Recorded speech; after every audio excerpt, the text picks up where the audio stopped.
my name's Andy Mason. I'm the sales director for D-Wave in Europe. I've been doing these presentations for probably the best part of 7 years.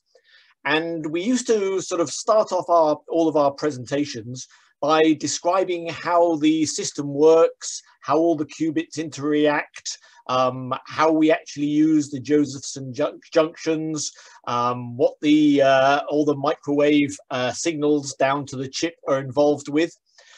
And as time's gone by, then our software capabilities and the actual functionality of the whole D-Wave has changed incredibly, to the point where we tend to talk more about what you can do with the system and the benefits you can get from it, particularly from an application programming point of view, rather than the how do the qubits entangle, how do they tunnel, and those sort of things. So bearing in mind, I'm taking a bit of a risk here, insofar as you probably all have wonderful physics backgrounds. What I will say is the fact that if anybody would like to have that conversation, we can always arrange for that to happen. But as in the title of the presentation, today we're going to concentrate on the new features of the 5,000 qubit advantage system, some use cases to give you a flavor for what you can actually do with the system. And then Victoria is going to take over and actually run you through how you might interact with the D-Wave system via our LEAP access, and show you some of the new features that are now available in the new developments. So first of all, I must say, I imagine again that you probably are all aware of the fact that we have not produced the same quantum computer that everybody else has. So when we started off in 1990, early 2000s, we decided that we wanted to build a quantum computer that would be very accessible, very scalable, and relatively fast to market, such that people could start experiencing this new technology and using it to address problems of a different type than they've been able to do with traditional classical computers. And so, unlike most other people who are looking at the gate model way of building quantum computers, we decided that we were going to develop a quantum annealer quantum computer. And as such, this has enabled us to both produce richer and more advanced software, as well as scaling to a larger number of qubits, which means that we can address real-world applications a lot sooner than any of our compatriots within the quantum computing areas.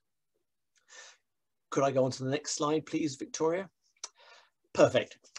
So we started on the left-hand side. These graphs always go up to the right. There was a lot of work done before we actually brought out the 2000Q, which I imagine that quite a few of you are familiar with. And at that point, we were looking to the idea of how can we demonstrate that this quantum computing system that we've actually made commercially available is actually doing something. And so we were doing sort of early benchmark problems and showing how we could do things faster than the best classical heuristics that were around at the time. And this kind of culminated in this the area with the idea of the speed up for physics on physics problems that is flagged here.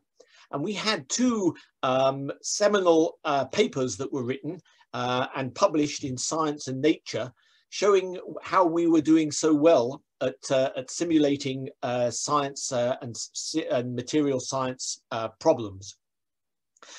Our goal now, having gone through these stages, is to actually be able to demonstrate a real world problem that could be used in business, and going further to the right on this diagram, to be able to actually eventually put those early applications into production so that people are using them in their core businesses rather than just running tests, research projects, and looking at proofs of concepts.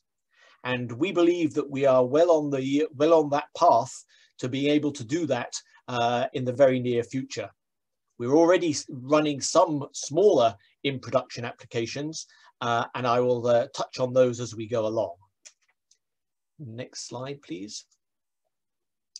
So here, in terms of where our systems have evolved, you can see that back in 2007, we brought out one of our first systems, and this culminated in 2011 with the D-Wave 1, which was the first commercially available system that as some of you probably know, was purchased by Lockheed Martin, who bought the world's first quantum computer. That was a 512 qubit system that evolved into the D-Wave 2, which had 1,000 qubits, and then previous to the Advantage was the 2000 Q system that actually had 2000 qubits itself.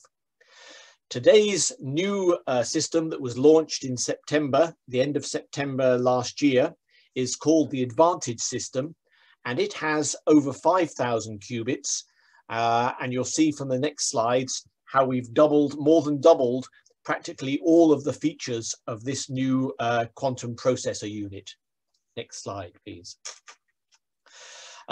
As you can see here, we've kind of changed the marketing view on life, and we've gone from sort of blue and turquoisey colors and chosen this rather vibrant orange to bring attention to the fact that we've changed directions from building a research system, and the fact that we're now building fully capable systems able to address larger and larger, more scalable applications with real world business propositions. Next slide, please. So here we have the details of the new processor. You can see there that there are 5,000 plus qubits.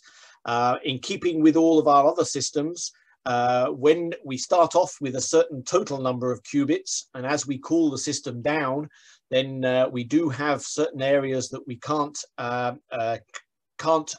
calibrate fully all of the qubits. And so that's the reason why we put 5,000 plus. And we have over 35,000 couplers. These are the links between the qubits, and we have fundamentally changed the topology in the way that the qubits are interconnected. For those who have been following the history of this, then we used to have a topology known as chimera. This was an 8-qubit unit cell, and each qubit was interconnected with 6 other qubits. The other qubits were either internal to the unit cell or to the qubits that were immediate neighbors. We've now changed this to something known as Pegasus, which is less easy to put into unit cells, but it does represent the idea of each qubit being connected to 15 other qubits, and the fact that we now have long-range couplers that enable us to effectively move from one area of the architecture to another without having to chain together multiple qubits. You can see here that we also have a huge number of Josephson junctions and quite a lot of wiring that actually goes into the qubit system. Next slide, please.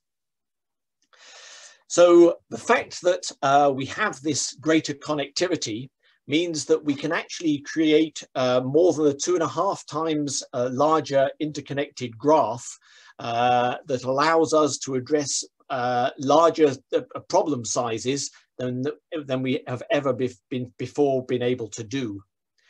We can also have better quality solutions based upon the fact that we can have shorter chain lengths. This means that the chains are less likely to break, and the strength of those chains and means that they can actually exist for longer.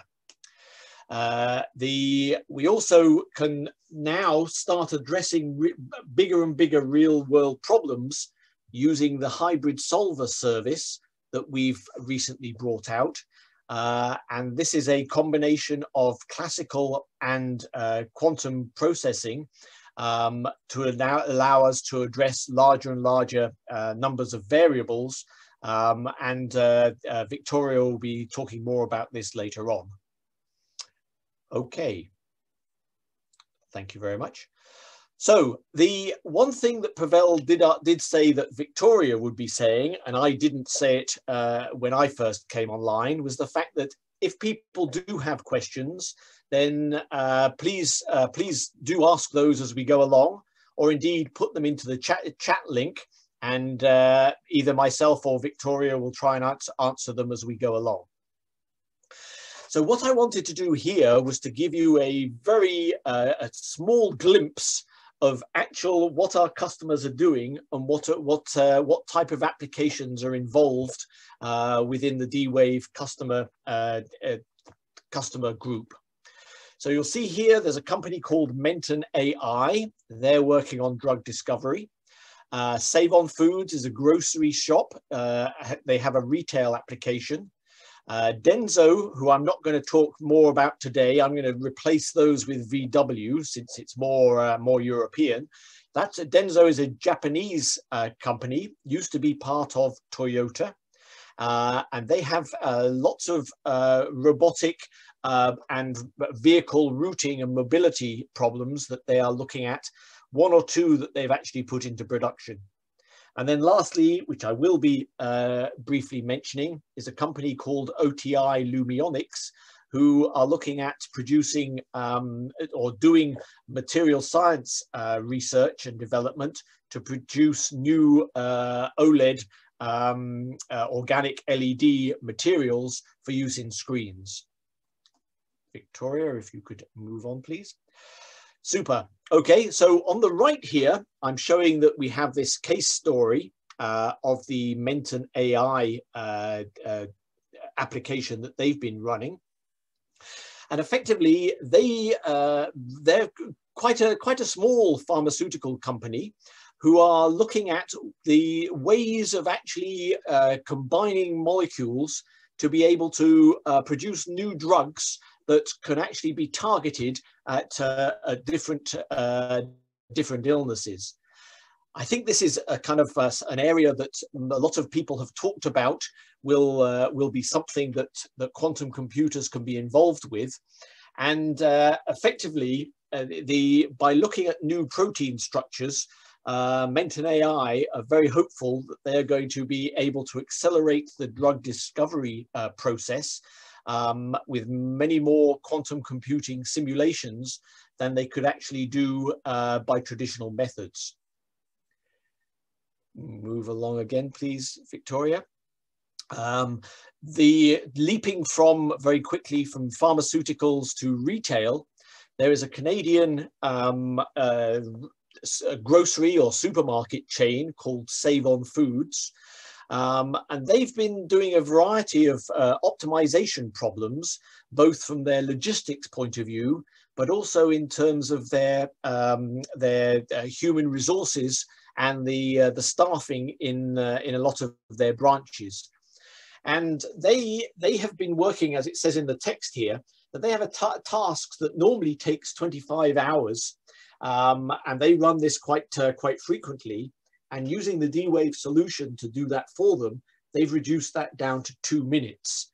So you can imagine that's quite an incredible change and speed up from running that application.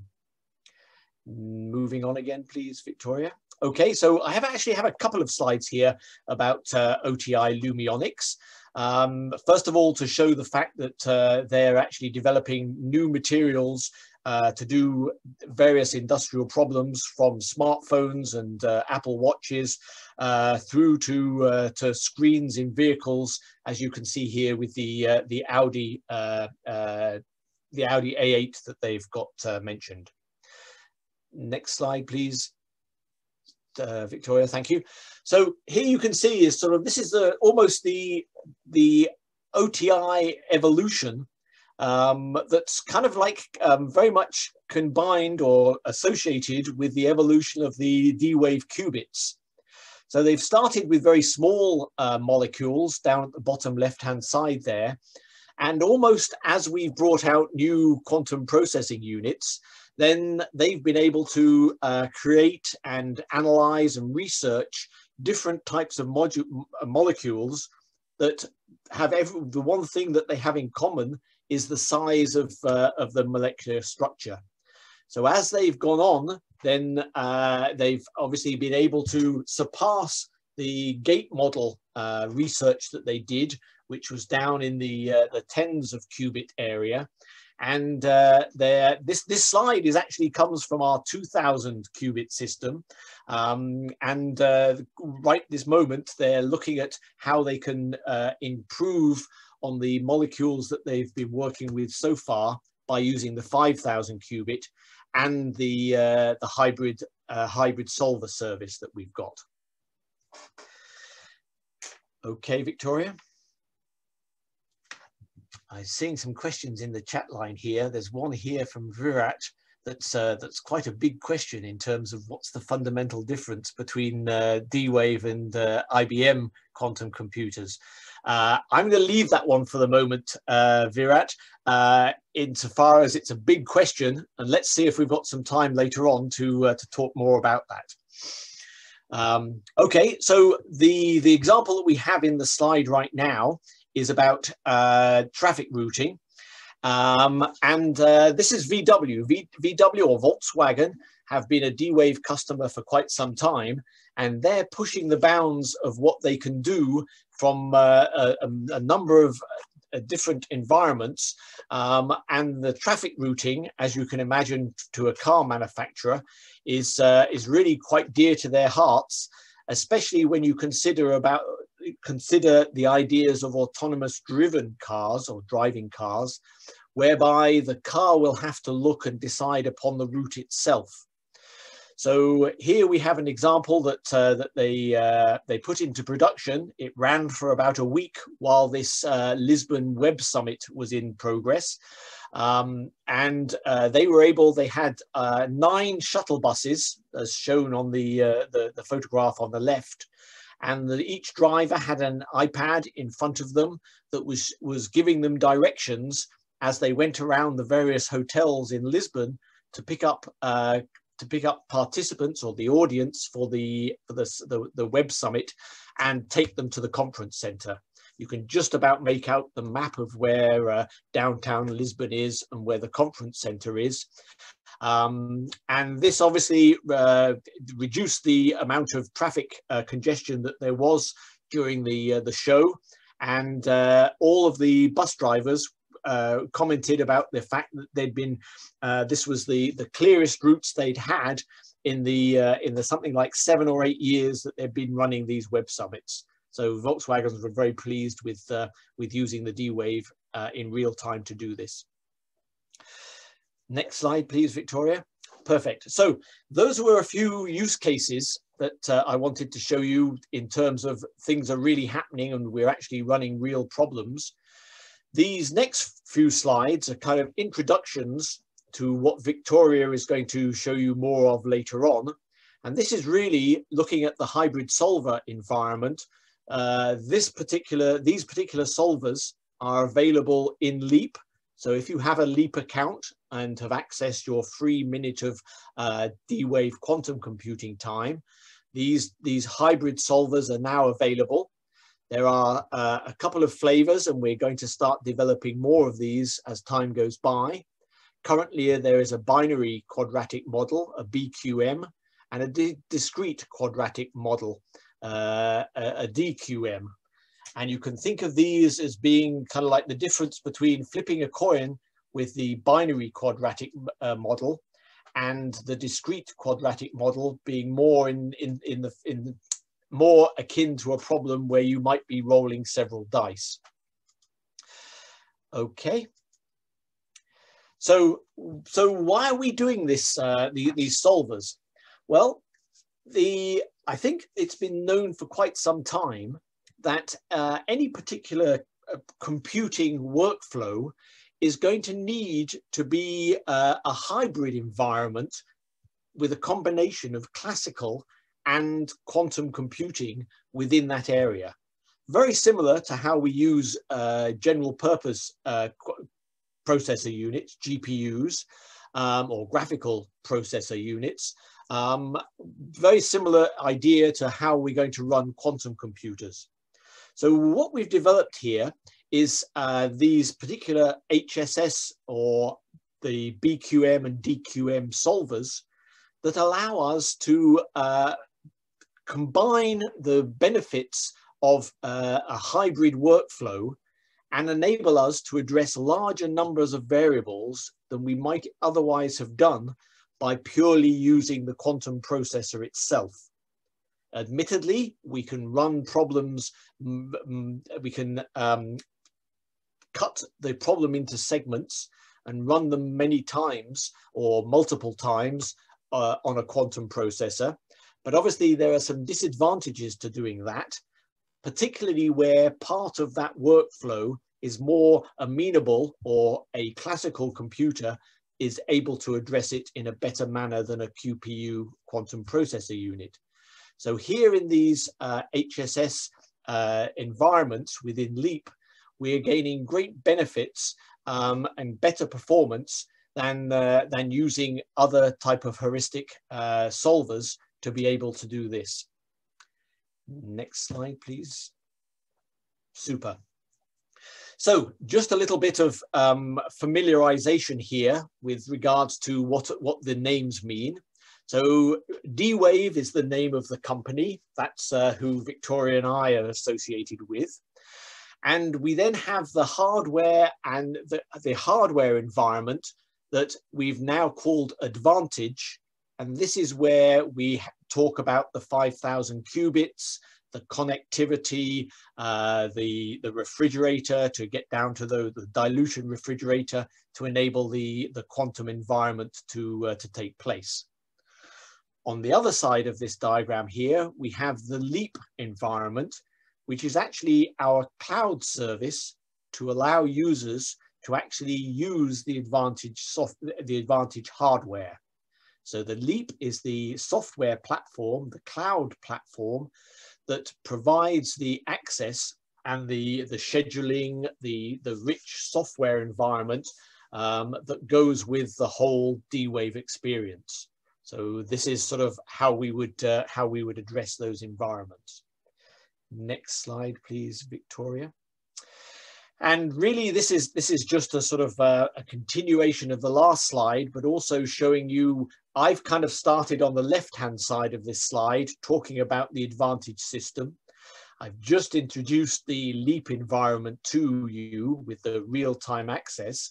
And Victoria is going to show you some of these dashboards and the user interface that you can experience with the LEAP system, with the LEAP cloud access.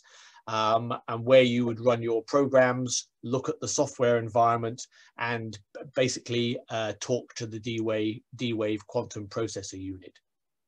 Okay. Super. I think this is a tiny little bit small, but this is another application that that Victoria is going to show you, which is actually known to us as the problem inspector. And what you're seeing here is a sort of like molecular diagram of how all the qubits are interconnected within a problem that somebody has run on the QPU. And on the right of that same window, you can actually see the sort of the logical diagram of how they're connected from a 2D quantum processor point of view. And by displaying the qubits in this sort of manner, we're able to look and see what's going on in our program, how the qubits are interconnected, how long the chains are, and a lot of other good information that we can then use to enhance our experience and both problem solve and tune our particular programs.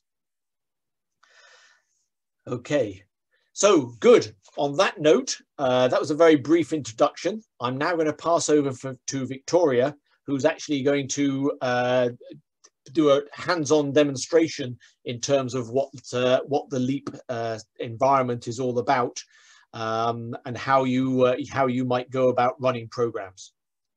Victoria, all yours. Thanks, Andy. All right, so I already saw there were a couple questions in the chat that are things that I'll actually address in my presentation. So great lead in. We had a question on how to access LEAP and any tutorials and resources, and another question on any machine learning applications of D-Wave. So here I am in my web browser, and I'm just at the D-Wave homepage at dwavesys.com. So from here, there's a lot of information, and you can kind of get to all of this that we're going to show right from here. So first, to answer the question about machine learning and build on Andy's examples a little bit of those customer applications, from our homepage, we have up at the top this toolbar. And if you click on this applications right here, it should take me to our applications page. So here we have tons of different customer applications. So right at the front, you see some featured. So the Save on Foods that Andy was talking about, as well as the Menton AI and Volkswagen. We have some nice case studies. So he shared some of the information on those. If you want to read deeper on those three, they are right here on the landing page. If you want to look into any other application areas, you can filter by type. So machine learning that someone was asking about, you can filter and look at just the machine learning ones. Or you can also look at industries. So like Menton AI would be in that drug and protein design, lots of different industries here that you can look at. Now, this is all customer work. So you can look at either presentations, videos, papers, case stories, code, website. There's tons of information here. And the majority of this is generated by the customers themselves. So you'll see their own slides, not us making slides out of their material, but their actual presentations, which is really cool. So that's where you can find more information on specific areas that you're interested in. Now, if I go back to the D-Wave homepage, we can log into LEAP, and I'll show you where to sign up for that. So right from the home page, again on this top toolbar, you'll see the LEAP button. And so you can either sign up for LEAP or log into LEAP.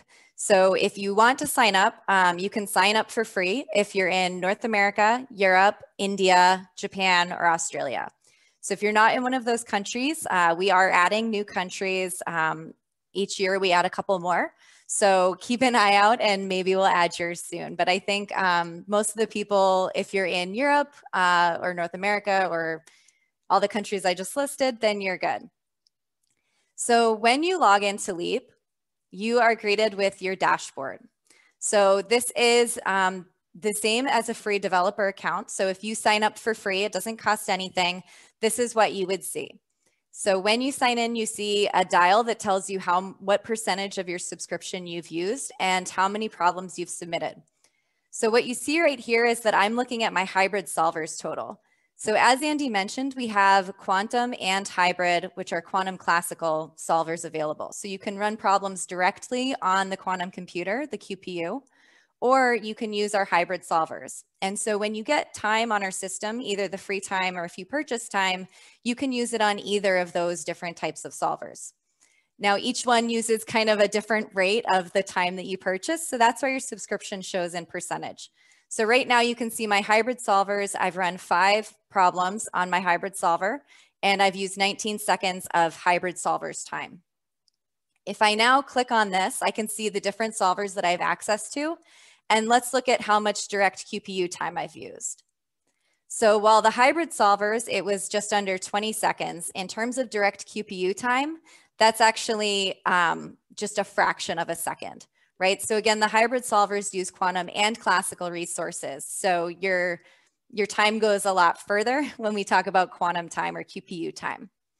I've just run one direct QPU problem, and you can see some statistics. Now on my account, because I work for D-Wave, I have 10 minutes. When you first sign up for a free account, you'll start with 1 minute. It doesn't sound like a lot, but there's a lot that you can do. And we'll kind of check back in here on the dashboard at the end so you can see how much time I've used just doing the demos. So right now I have just under 10 minutes. I've used, almost a second. Now, if I scroll down, I can see the Advantage system that's online. You can see exactly how many qubits there are that you can use. So as Andy mentioned, every time we calibrate a chip, there are some qubits that don't fall within our specifications. So we kind of block them out so you can't use them, but you still have well over 5,000 qubits here. It's online. There's hardly any wait time. It's pretty instant when you run problems, and I've never really had any delays. It's really nice. So unlike some of the other quantum providers, you don't put it in we do have a queue and everything, but it's not like you're waiting for results. It feels pretty instant, and I'll show you what I mean. When you scroll down even further, you can see all of the problems that you've submitted in the past. You can see, if it's completed, pending, or if you canceled it. You can see some usage. So you can see I ran my demos right before this to make sure everything worked. So you can see that I ran a little bit earlier today. And then last but not least, down at the bottom, this is really important. This tells you which solvers you have access to. So as well as on that drop down up at the top, here you can see exactly what those solvers are. So you can see this hybrid binary solver. This is what Andy was talking about, how we have a binary, a BQM, and a discrete, a DQM solver. Those are both hybrid. And then we have two QPUs online. So we have the Advantage system, that's the one with over 5,000 qubits. And then we also have a 2000 Q system, which is just over 2,000 qubits, but this is also a lower noise system. So if anyone's doing really physicsy research experiments and you want to check out that lower noise, that can be really handy to have both of those online and available. Now, when you run problems, it's going to pick whichever one is least busy, unless you specify exactly which one you want. So when I run some demos today, we may get Advantage, we may get 2000 Q. It doesn't really matter which one we get. So back up at the top, we have a nice navigator up here at the top. So we have the dashboard, that's where I am now. We have the IDE workspaces, which I'll show in a minute. And then we have resources here. Resources is where you can find all of those tutorials and materials that someone was asking about. So you can find our interactive demos. We have Jupyter notebooks. We have code examples, documentation. This is really a great resource. I mean, it's called resources, so it should be, but this is a great place to go and find out anything or even just to explore and play around with what we've. So right now, I am going to scroll down and look at these ocean code examples. Here we have a whole host of examples that our team has written. And we do also accept contributions from the community. So if you want to write an example, you can submit it to our collection of code examples and we'll add it to our GitHub page. So each of these examples we have, when you hover over it, you can either load it in the IDE or you can view it in GitHub. So all of these examples are in a GitHub repository. Each one, or on a GitHub account, and each one has its own repository. So you can really go and explore everything, or if you have your own IDE, your interactive developer environment, whatever you like to use for coding, you can use that. You can clone it and download it on GitHub and see everything that's going on, or you can use our in-browser IDE. So I'll show you that. Let's pick, there's a nice small example here called Maximum Cut. And this one will run directly on the QPU. So when I click on Max Cut, you're presented with the README. And so this is the exact README that you would see on GitHub, which tells you a little bit about the problem that you're running. It tells you how to run the demo if you download it.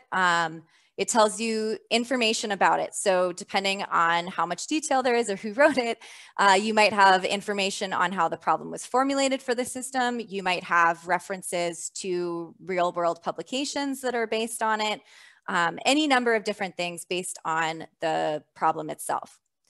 So let's open this up in the IDE.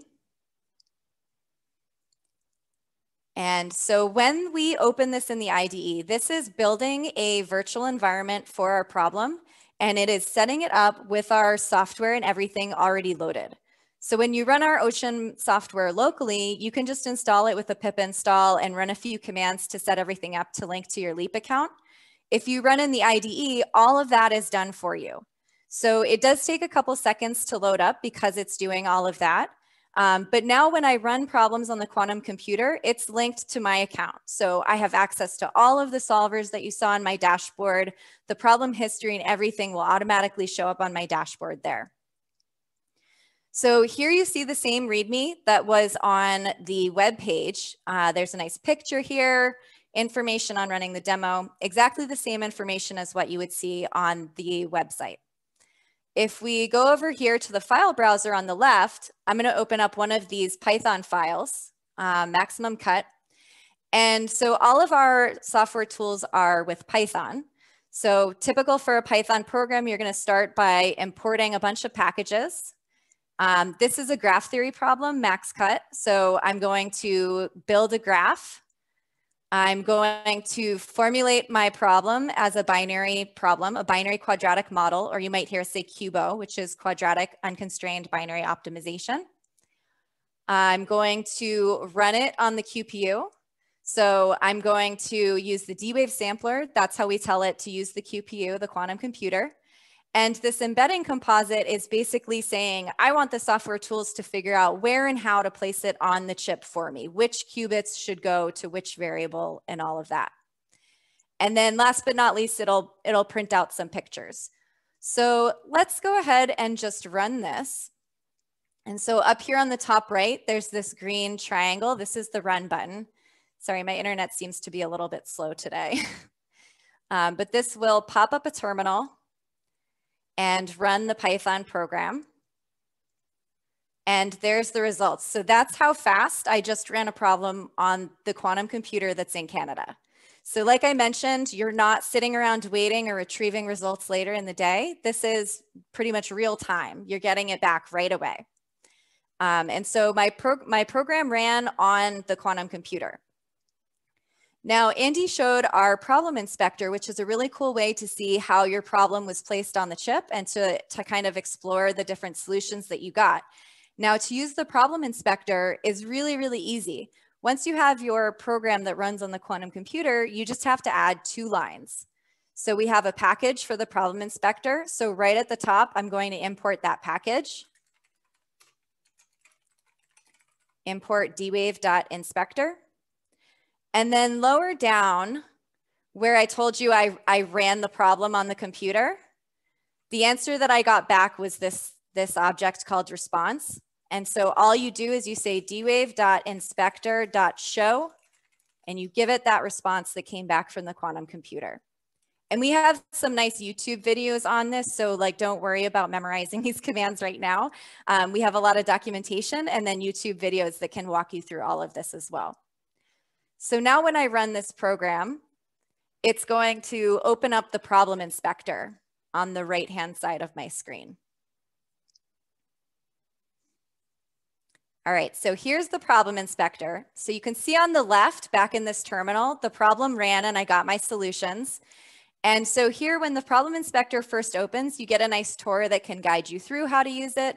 I'm just gonna start using it. And what I see here is a lot of information. So on the left, this is my problem. So my problem is a graph problem. My variables, I have a variable on each of these nodes. So this is like a binary variable. And so instead of thinking of binary in terms of 0 and 1, it's just using colors. So white is 0 and yellow is 1. So this is showing a solution for my problem. And on the right, it's showing all of the solutions that I got. So why did I get more than one solution? The D-Wave quantum annealers are probabilistic, which means that you aren't guaranteed to get the optimal solution. You don't get the same answer every time. And so it's a really good idea to run your problem on the computer, 10 or 100 or 1,000 times, or even more, depending on the size of your problem. This is a really small problem, so I ran it 10 times in that time that you saw from when I clicked the play button. And my internet is slow today, so that's how fast it is to run each time. Each one of these anneals, as we call them, each one of these runs is 20 microseconds. So it's really, really fast. So in that time, I got 10 solutions, and our system minimizes an equation. So generally, your lowest energy solutions are going to be the best. So what you see here in this histogram is my solutions sorted by that energy value, the value of that function. And so the smallest number is going to be a better solution. So here I've highlighted and I'm looking at one of these minimum solutions. And for this problem, this is an optimal solution. If you're interested in what the problem is, you can go ahead and look on our collection of code examples page that I showed you. Now, what we also have in here is a way to look at how your problem was mapped onto the physical chip. So on the left, what we call this is our logical problem. So these are just variables and how they relate to each other. These two are related, these two are related. Now, what does that mean in terms of the actual chip? Up here on the top right, if I click on 2, you can see how it mapped onto the actual chip. So this is zoomed way in. This is zoomed way out now. This is a 2000Q chip. I can tell by looking at it that this ran on that 2000Q system that I showed you was in my list of solvers. And I only used this tiny little corner of it because my problem's really, really small. But if we zoom in and we actually look at the problem, you'll see I have 1, 2, 3, 4, 5, 6 qubits, whereas on the left, I have 5 variables. So this is what Andy was talking about when he mentioned chains. So because of the structure of the chip, we don't have every qubit connected to every other qubit. So sometimes we have to use multiple qubits to act as one variable. And so that's what's called chaining. So here we have one variable that's being represented by 2 qubits. All right, I see a lot of questions coming up in the chat. So should we stop and take a few questions? Yeah, we can do that as you wish. Okay. Yeah, good idea, Victoria. Mm-hmm. Andy, do you want to read some out? There was a number of questions about what the free minute really was. And I don't know the right expression, Victoria, you might want to correct me, but I was saying if you share your work through GitHub with us. Is that correct? Yes. Yeah. So when you first sign up, you get a minute of that QPU time. So when I was talking about like microseconds, like that goes a really long way. That minute, when you run out, you run out. You can renew that every month and get a new minute every single month if in your user profile in Leap, you put in your GitHub handle. So we can then kind of see like, oh, are you developing any really cool quantum applications? Maybe we could add them to our applications page or the code examples page. We can contact you about them if we think they're really cool examples. So putting in your GitHub handle allows that 1 minute to renew every month. Great. There was also a question about Jupyter notebooks. I think we have examples of them somewhere, do we? Yes, so on that resources page, if you scroll pretty much all the way down to the bottom, you'll see the logo and a link to Jupyter Notebooks. And we have a good number of Jupyter Notebooks to walk you through both code examples as well as some of our more advanced system features like anneal schedules. Perfect. And another question that I couldn't answer, which was, I'll read it out to you. How can one interface with or input from rep.it? I'm not familiar with that. repl.it. Okay. Then we'll have to get back to that person individually then. Yeah. No problem. That was it, I think. Okay, great. All right. Yeah, I just saw tons of numbers popping up. So. No problem. Yeah, I see there are some other questions, but maybe we can now continue and we'll come back to these questions at the end. But as I didn't see them either, Pavel. They just popped up too. Okay, great. Right. Yes. All right. So this ran on the 2000Q system. Now we can force it to run on the Advantage system. So just for fun, so we can see what that looks like in the problem inspector, let's do that. So here I'm just going to say solver equals Advantage system 1.1. That was the name of it in that list of solvers that I showed you at the bottom of my dashboard. So now when we run it, it'll force it to run on the Advantage chip, the 5000 qubit chip, and we can see it in the problem inspector to see what it looks like. And again, really quick, so it doesn't really matter which system you want to use. And just looking at this, the histogram of samples, we got some really nice results. So -5 is the best you can do for this problem. And so all 10 of our runs hit that optimal value. And so that's actually a big improvement over the 2000Q chip. Now, why that happened, remember I showed you that we have 5 variables over here. And on the 2000Q chip, to fit that problem onto the chip topology, we had to use 6 qubits. For the Pegasus, the Advantage system, we actually only have to use 5 qubits. So because of all of those extra couplers and we have increased connectivity on the chip, you're able to embed this problem directly onto the chip structure, which allowed us to get much better solutions. And to give you an idea of how big this chip is compared to the 2000Q, if we zoom out, I mean, it's massive, right? So we used this tiny little piece here, and everything else is just available. You could run much, much larger problems on here. All right, so that's our direct QPU problems that I mentioned. So let's look at one that uses the hybrid solvers. So going back to this collection of examples page, I'm just gonna back up to where I can see all of them. Now I want to look at hybrid solutions. So here we can filter, just like on the applications page. I'm gonna filter and look at just the ones that use a hybrid solver. And I'm going to look at this building an employee schedule example. So this one is looking at this discrete quadratic model form. So instead of binary variables, now I have discrete variables. So for each person that I need to schedule, instead of just being able to take 2 choices, 0 and 1, it can take any of the shifts that I want to schedule them against, right? So I have a fixed set of shifts and I have a fixed set of employees that I need to schedule on those shifts.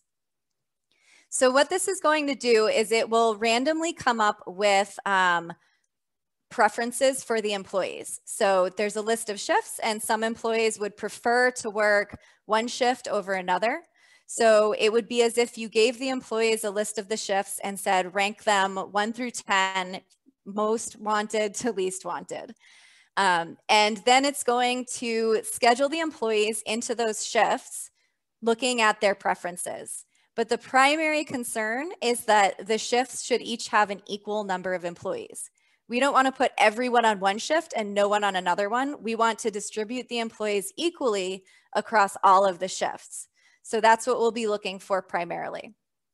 Now I opened this one earlier, but as it timed out. So the IDE will time out if you don't use it for 30 minutes. So we've just got to start it back up again. So we just wait a second while it initializes the workspace and loads all of the tools and everything. And it's also going to save any changes that I made since the last time I opened the workspace. It does save them in here, so you can come back to it later. If you're working on examples, you can come back to them, update, and then close it and come back later and they'll still be there. So this example is a lot more complicated than the last one. So I'm not going to go through the code. If you're interested, you can go dig into it and look at it. I showed you where to find that. But out of the file browser, I'm going to open the Python file, which is scheduler.py, which is what's here. So this was what I had opened when it timed out. So this is what it opens to this time. But it does also have a nice README and everything just like the other one. So now when I run this one, it's going to ask me how many employees I have and how many shifts I have. And again, my internet's just a tiny bit slow today. Wait for the terminal. There we go. Okay, so we'll start with just 10 employees and 5 shifts. So we want to see 2 employees per shift. And then subject to that, take into account their preferences if we can. So this is running on our discrete quadratic model, the hybrid solver, the DQM solver as we call it. And there we go. So this made a nice schedule. So let's look at it. So we can open up here. It made 2 images. So this first one is a little tough to read until you really dig into this example a lot, but it's basically telling you we have 10 employees So that's this y-axis. And we had 5 shifts. And it's giving you their preferences. So you can see dark blue is one that they really want to work, and dark red is one that they really don't want to work. So every employee should have one of each of those colors. And then you can see how they were actually scheduled. So these blues mean they're going to be happy. Pink, probably a little less happy. And blue, again, is happy. And the other image that we see gives us this distribution information. So you can see here, this one on the left is the really important one. These are nice, even bars. That tells us that we scheduled the employees evenly across all 5 shifts. So again, the shifts are across the bottom, and we have 2 employees per shift. So a nice, exactly even split. So this was 10 employees and 5 shifts. And so we had 10 discrete variables, and each variable had 5 cases, a case for each shift. So in terms of like binary variables and thinking about how many qubits we might need to use, this is equivalent to 10 times 5 binary variables, so 50 binary variables. So that's not too many, but compared to the last problem where we saw 5 variables, it's definitely a lot bigger. But we can run these even bigger with our hybrid solver service. So for a binary problem, as Andy mentioned, we can run problems with up to 1 million variables when you're using our hybrid solvers. So that's a really massive, like real world size problem. For the discrete model, it's a little bit different. It depends on how many variables and how many of those cases you have combined. But general rule of thumb is you can do up to like 10,000 variables and up to 5,000 cases. So let's do a bigger one. And we won't do the full, like the max, but we'll do bigger. So you can see that it really doesn't take that much longer for a large problem. So we'll do, say, like 100 employees and 10 shifts. So in terms of those, how many binary variables that would equate to if you were to use the binary quadratic model, this is like 1,000 variables. So a significant step up from our last problem of 5 binary variables. So now we run this, and this is going to, again, use our hybrid solver. And this does a lot of parameter tuning for you. So it is choosing how long it's going to run for.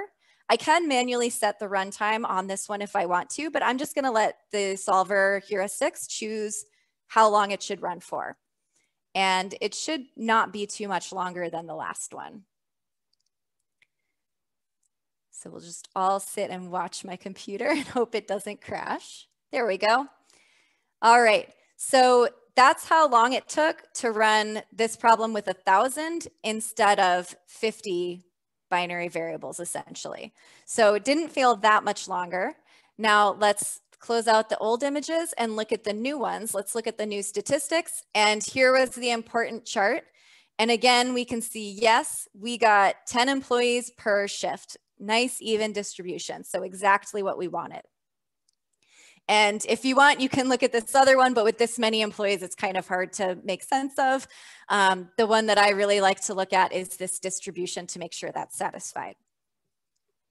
Okay, so if you're interested in looking at any more of those examples, we've got a good number on this code examples page. So if I clear those filters, we've got 24 examples. And again, you can go look at them on GitHub. You can clone, fork, whatever you want to do with those repos. So let's go back to our dashboard and see how much time did we actually use. So I have now used 30 seconds of hybrid solver time, or in terms of direct QPU, I used half a second. So my subscription used has not gone up a ton. So this is how much you can do with 1 minute of free time. So you can go in and you can run all of those demos. You can really try and get your hands dirty on those and play around with everything without worrying about using up all of that time. So I really encourage you all to go like sign up for an account and start playing around with the demos and the Jupyter notebooks and everything and see what you can do, because there's a lot of really cool things out there. And just to wrap up, if you get stuck, on the resources tab, there's the documentation and everything, but we also have a community place here where you can post questions, you can answer other people's questions. And our support team does monitor this. So sometimes I'll answer questions if someone's really stuck. And then you can also, last but not least, down here on our help bar, we have a lot more information as well. This will search everything from Leap to our corporate site to everything. All right, any questions? So Victoria, there's a question here that has some icing words in it.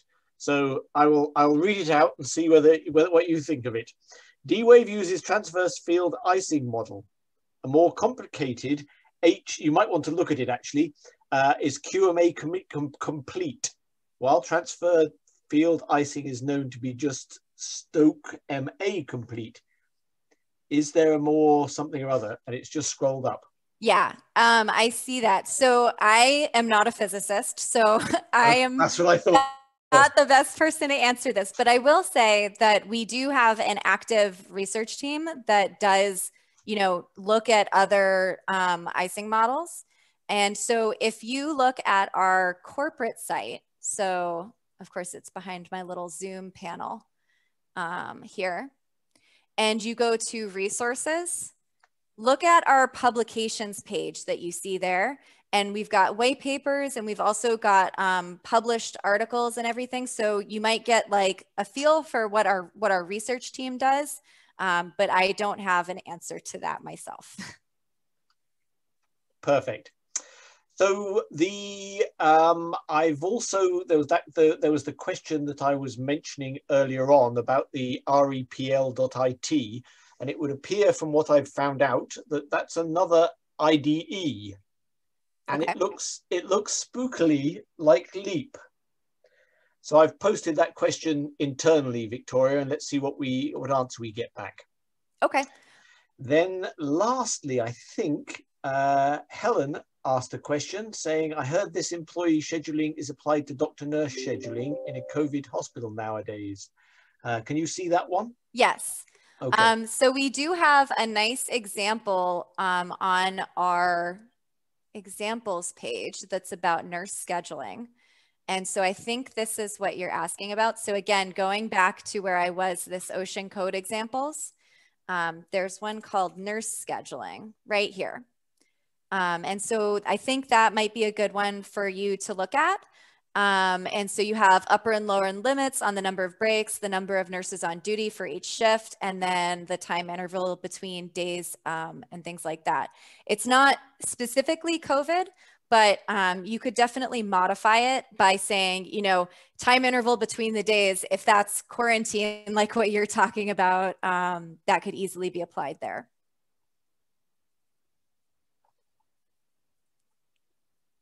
Perfect. I think that probably, unless somebody wants to put their hand up, that probably covers all the questions that I've seen. Yes.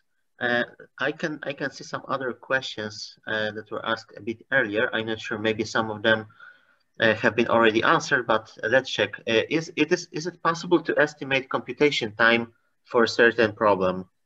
I'm not sure if you have answered this question. So it depends on which solver you're talking about. So direct to QPU, yes. We have system documentation that you can look at for exactly how much. Basically, when you run a problem on the QPU, there's an initial setup time, which is usually around like 8,000 microseconds. And then depending on how many runs you do, there's a fixed cost to each of those runs. And so, I mean, the maximum that you can do, the maximum for any one problem that you send over to our system, the total quantum time that you can have is 2 milliseconds. So when you add up all of those different components over all of your different runs, the maximum is going to be 2 milliseconds. Now for the hybrid solvers, you can manually set the runtime if you want to. Otherwise, ours will do it for you. I'm not sure exactly what the default is, but you could look at the documentation for that. All right, perfect. There was another question from Komal. Are the tutorials open source? I mean, can somebody contribute on GitHub by a pull request somewhere? The code examples, yes. So if you go to github.com/dwaveexamples, this is where they all live on GitHub. And all of the ones that you saw on that resources page, they're all open source. You can view all of them. You can put in issues. Like I'm not logged in right now and I can put in issues. I could submit a pull request or anything like that. Yeah. All right, perfect. There's another question from Ioannis. Is there a simulator in order to check the problem before you send a bogus one and eat all your minutes in one shot if you make a logical mistake? So we do have for like the direct QPU problems and the binary quadratic models in our Ocean toolkit, there are some classical solvers like simulated annealing that you can use. But for our discrete one, there is not. But I promise you, you will not use your minute up in one shot. Okay, perfect. All right. I done some more questions from our participants as well. So maybe just one question from my side. I'm very curious about your future plans because I know that the Advantage platform was released a couple of months ago. Can you maybe tell us a bit more about the plans for the next, maybe even better platform to be released? I don't know, maybe this year or in the next year or maybe later in the future. Can you share some knowledge about the current plans if it's possible, of course? Do you want to answer that, Victoria, or shall I? I'll let you take that one. Thank you so much. So, Pavel, very good question. You may have seen, if you've been watching D-Wave, that we have a kind of like a tendency very similar to a sort of like an Intel processor or many other development cycles where we bring out, so shall we say, the 2000Q, and we then later on, within maybe a year and a half or so, we bring out a low noise version of that particular architecture. Mm-hmm. So we have the 2000Q low noise. We then brought out the Advantage 5000Q. And currently, we have the concept, the idea that we'll bring out an Advantage low noise system within a year and a half, 2 years, something like that. All right.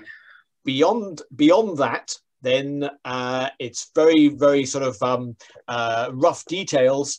Then we have the next system already in plan, and that is scheduled for the next 3 to 4 years. And we're kind of saying that that will double in size the Advantage system. But as you saw with the 2000Q, we more than doubled it. So I wouldn't be surprised if that was the same thing with that one as well. Perfect. Yeah, that sounds fantastic. All right. So yeah, we're looking forward to it, of course, and we hope that once you release the next version of Advantage or the next platform, you can also tell us about it, of course. Yes. Great. Are there any more questions? Yeah, go on, Andy. I was going to say, Pavel, the fact that again, when we obviously have the Ocean tool SDK that we have, and there's all the rich environment of the Leap Leap access these days. But when we first sort of started out selling the systems and the software, and the access, there was very little software that went with it. And so we would sort of often tell people the fact that, yes, you can focus on the number of qubits, but also the advantages from the software can often be more, can be greater than just increasing the number of qubits.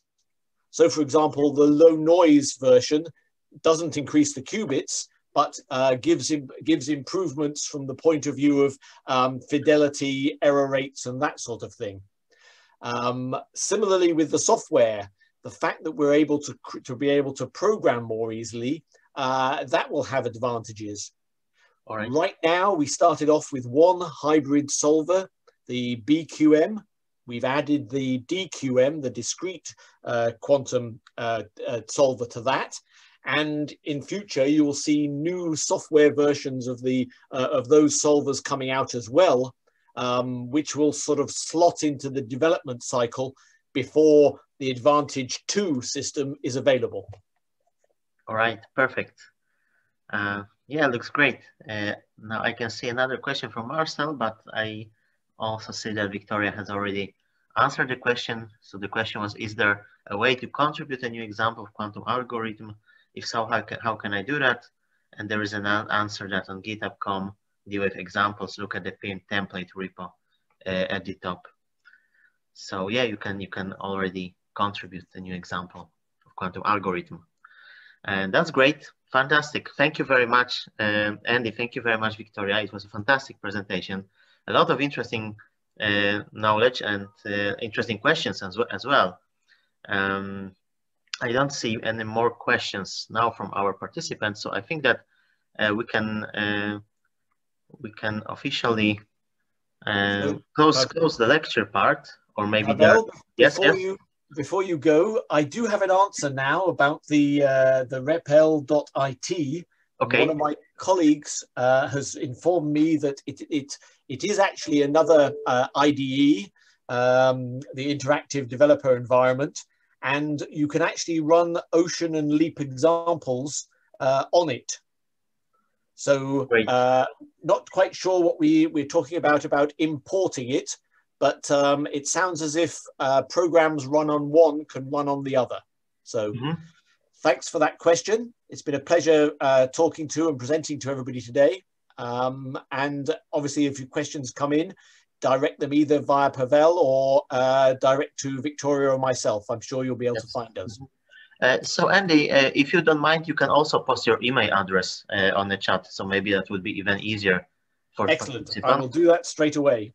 Yes. Victoria will probably beat me to it because her typing is a lot faster than mine. Okay, great. So yeah, in the meanwhile, I would like to thank you once again. So first of all, many thanks for our great speakers. It was really fantastic presentation. So thank you, Victoria and Andy, once again. And great thanks for all of you for participating. And I would like to invite you to attend our next meeting of Warsaw Quantum Computing Group. Most likely it will happen on the 1st of March, 2021. We already have an idea for a speaker and the title of the talk, so I expect that it will be also very interesting. This time something related to quantum supremacy. Yeah, so we invite you to attend our next meeting. The video recording will be most likely available on our YouTube channel soon, so we'll discuss it with Andy and Victoria, and we'll see. Yeah, so last but not least, I would like to thank once again to our strategic partners and honorary patrons. After the meeting, I will also send you all a link, an email with a link to a short survey where you can also give us a feedback. All right, so I will stop sharing my screen. Yeah, I can see the email addresses of Andy and Victoria. So yeah, I think we are done. So we can close the meeting. So thank you once again. I will stop recording now.